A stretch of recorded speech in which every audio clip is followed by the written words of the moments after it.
Ahoj, já jsem Jakub a Nextshare jsem založil proto, protože se dlouhodobě zajímám o vzdělávání.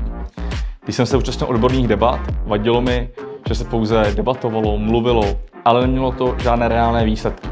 Proto jsem přišel s projektem, který propojí mladé lidi s praxí a nabídne jim reálné příležitosti. Normálně Nextshare je HR platforma, která propoje studenty s firmami a dává jim férové příležitosti.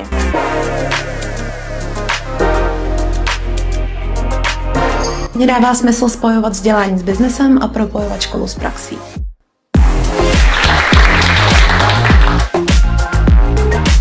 Nextshare bych popsala 3 slovy a těmi jsou kreativita, inspirace a odvaha něco změnit.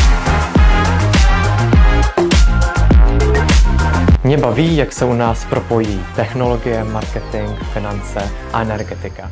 V tomhle spojení vznikají nové nápady a spolupráce. A hlavně, Nextshare je komunita. Místo, kde studenti nachází inspiraci i lidi, kteří ji posouvají dál.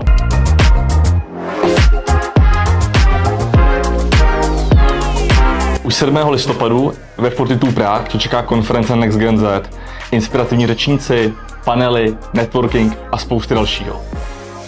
Zaregistruj se ještě dnes!